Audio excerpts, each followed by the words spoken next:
I've got a lot of revenge on my mind for a few people. It's like, I ain't losing to these. Come on! Yeah! Hold on to your seatbelt because it's about to get bumpy.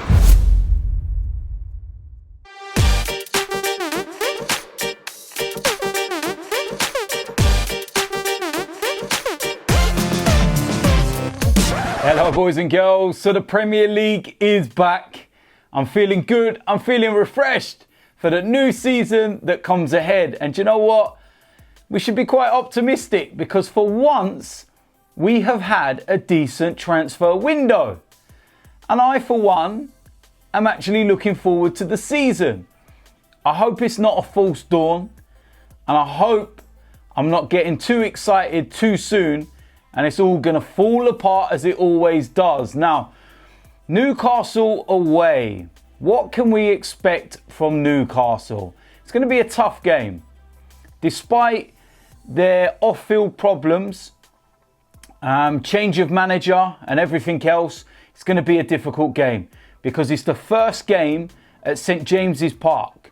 Now, if you've ever been to Newcastle and you've ever been to St James's Park, there's one thing you cannot fault with Newcastle, and that's their fans.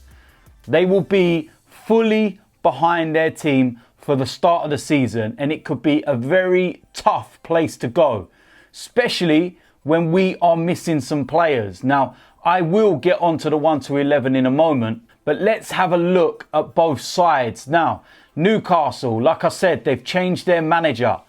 Rafa Benitez is no longer there. I think that is an unbelievable decision. Why on earth would you get rid of Rafa Benitez? I predicted Newcastle to be one of the teams that were close to relegation last season. And I feel that it was because of the likes of Rafa Benitez why they never got caught up into that mix. Replacing him with Steve Bruce.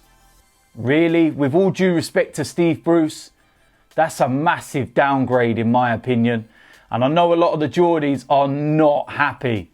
They've also sold Solomon Rondon, and along with Rafa Benitez, they've gone off to China. They've brought in a new striker, Joe Linton, and it's going to take him a while to get used to the Premier League. And he's a good striker, don't get me wrong, but like I said, it will take him a while. And how will he fare up at Newcastle? They've also brought in Andy Carroll. He has returned to the Northeast, but I don't think he's going to be ready for this game, thankfully. When I saw that he had actually signed back at Newcastle, I thought, oh no, they've literally brought him back for the game against Arsenal because he does nothing but cause us problems. But from what I'm hearing, he's not fit and he's not going to be ready for this game. So I don't think we have nothing to worry about in that respect. Now, I say about the Newcastle fans and that they're going to be fully behind the team, but also it'd be interesting to see whether any of the proposed protests actually go ahead up at Newcastle. Now, about a month ago when Arsenal fans were up in arms at the lack of spending and we were really starting to push on the likes of Stan and Josh Kroenke, Newcastle fans were calling out for joint protests and they were saying that maybe Arsenal and Newcastle fans should both join together to show their displeasure at the owners of the club. A couple of months ago, it looked like Mike Ashley had sold Newcastle. They were going to be this next big thing and they were going to be the PSG of England and everything else. And it hasn't really worked out like that, has it? But I don't know. I don't know whether they will actually go through with it. I think that they might voice their opinions within the stadium. I think that maybe if Arsenal start, scoring goals and pulling clear sort of thing, then maybe you might start to hear the the Geordies going a little bit mad about things, but they will get behind their players. It's not the players' fault, it's the owner's fault, and that is where their, main issues lie. So very interesting to see what happens. In terms of Arsenal, it's going to be a really difficult team selection, to be quite honest with you. News emerged this week that Mesut Ozil and Kolasinac won't be travelling because we all saw that incident a few weeks ago with them, with the attempted robbery and everything else. Well, apparently there's been more problems. Apparently more incidents have happened this week involving the pair. And they've been pulled out for safety reasons. And I'm really pissed off about that. The fact that you lose 2 players due to non-footballing reasons. How is that happening in this day and age? It makes you think that, was this just a robbery? Is there something a little bit more in-depth involved in this? Is there something, you know, that we don't really know too much about? I know there was a lot of talk a while ago with Mesut Ozil in his wedding and, you know, some of the guests that may have been there. I'm not even getting into that argument. But these are the kind of theories that people are trying to relay. But none of us actually know.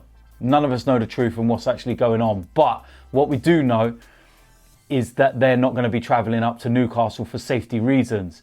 You're looking at some of the new signings. Pepe, he won't be starting in this game. It would be a doubt whether he'll even be on the bench.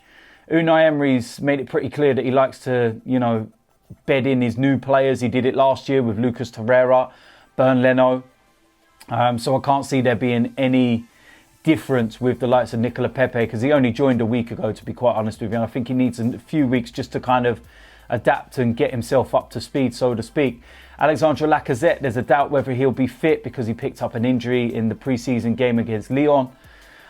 Oh man, there's players that are missing. Sokratis has only just come in. Like I said, Mesut Ozil's not going to be there. Kolasinac's not going to be there.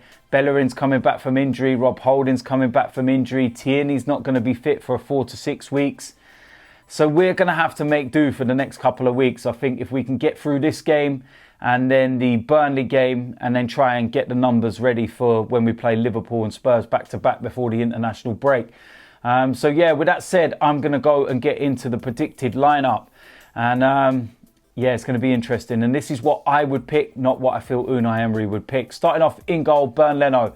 It's going to be one of my most straightforward decisions throughout the course of the season. He is our number 1. He now has the number 1 shirt. And I can't wait to see him more this season because he was exceptional last year. And yeah, straightforward this one. Going to go with a flat back 4. And I don't feel we have much choice in this. But right back, we're going to go with Ainsley Maitland-Niles. Just getting through the motions really and kind of waiting for Hector Bellerin to come back. He needs to cut out his lapses of concentration. You look at the game against Barcelona, had a superb first half. He was absolutely shocking in the second. And we need him to cut that out of his game while he's covering Hector. Going to go into the 2 centre-backs. First of all, I'm going to go with a new signing, Davon Luiz. He played throughout pre-season for Chelsea. He's been involved in training since he signed. And I have absolutely no doubt that he's fit and ready. I don't think the adaptation will be too bad because, like I said, he hasn't been sitting around doing nothing throughout the summer. His last game was actually a week before he joined us. So I've got no doubts and I want him straight in there. Keep Mustafi and all them away from the team. So I'm going to go with Davon Luiz. Alongside him, I'm going to go with Sokratis. And I feel that this, for now, will be our centre-back pairing. It's as simple as that. Sokratis, he's just as experienced. And I think between the pair of them, they should be able to do something. Hopefully, anyway. Going to go to the left-back position. That's Nacho Monreal. Of course, no Kolasinac and Tierney is not going to be ready for a few weeks yet. So, pretty straightforward. That's Nacho Monreal. In the 2 that sit in front of the 4, first of all, I'm going to go with Granit Xhaka. He's going to be captain for the side on the day. It's pretty evident that. And he brings the experience and he has to sort his game out. He has to sort out this getting caught and being sloppy on the ball. I go back to the Barcelona game on Sunday and I look at our first goal and the ball that he laid out to Mesut Ozil. That's what we want. Simple stuff. Don't hang on to the ball for too long and get caught in possession. Touch, pass, build up the play, break the lines. Very simple stuff. Alongside, I'm going to go with Joe Willock. And I think that he was absolutely exceptional during pre-season. Our player of pre-season along with Aubameyang. I'm kind of looking to maybe play him a little bit further forward. But the fact that Lucas Torreira has only had 10 minutes football since he's returned from pre-season leads me to believe that he won't start this game. And he needs a couple of weeks to get himself up to speed. So that's why I'm going to put Joe Willock in this position. Moving into the attacking 3. And again, there's going to be some decisions made here. Of course, Alex Iwobi is no more. He has been sold. So on the right-hand side, I'm going to go with Reese Nelson. Again, another player that had a very good pre-season. And this is a big opportunity for Reese. And I want him to take it with both hands. And he can cause a lot of problems to Newcastle. So I'm going to put him on that right-hand side.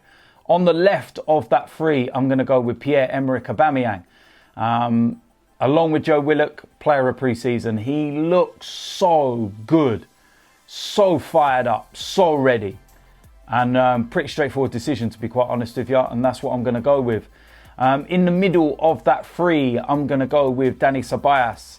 I know I was saying that Unai Emery likes to let his new players bed in, but I don't think we have a choice. And of the new players, he's the one that's played a little bit more. He's been here a little bit longer. Around about 3 weeks or so he's been here. So he will have integrated with the team, got used to his teammates. There won't be problem with language barriers and whatnot. Made a cameo appearance against Lyon at the Emirates. Came on against Barcelona. And he looks so good. And you know what? Needs must, to be quite honest with you. And I would have him in there ahead of Mkhitaryan all day long. So I think that, yeah, if we can get a good 60 to 70 minutes out of him, I think that's worthwhile. So that's what I'm going to go with, Dani Ceballos. Up front, as the main striker, I'm going to take the gamble with this one, and that's Alexandre Lacazette. Haven't heard that he's missing from this. Unai Emery in his press conference has said that they are assessing him ahead of the Newcastle game. And predominantly last season when he said that, the players were fit for the game that was coming up. So I'm going based off that. I've seen images of Laka this week in training, and he's walking around and everything looks fine. And it's not a major injury. He is literally days away from returning. It's whether they take the gamble or not. But for this one, I'm going to. And that's what I'm going to have, Alexandre Lacazette. So there we go. That is the preview. That is the first predicted lineup for the new season. Tough game away to Newcastle. But we've got a better couple of opening fixtures than we did last year. Remember last season, it was Manchester City and Chelsea. We need to get off to a winning start. Then we go into the game at the Emirates against Burnley. And I'm hoping we can pick up 6 points out of 6, because straight after that, we have Liverpool at Anfield and then we have Spurs coming to the Emirates. So if we go into those two games with anything below 4 points, I think we've already got our backs against the wall. And it's tough at the moment because a lot of the new signings and people that are coming in, they're not there yet and we're not up to speed. Ideally, you would like the league to start in a couple of weeks' time, to be quite honest with you, but it's the same for everyone, isn't it? So we're going to have to do what we need to do. We've got a strong squad there. We've got players capable of beating Newcastle. Let's go out and do it. So we will see what happens. Now, of course, after the game, I'm going to be doing a player ratings. And yeah, I'm just hoping that I'm smiling. I just hope that I'm happy after this game and I'm not pissed off with the same old, same old. We need to sort this away form out. And this is a chance to deal with that from the very first game. But we will wait and see. So listen, until the player ratings video, I'll see you a lot soon. I'm out of here.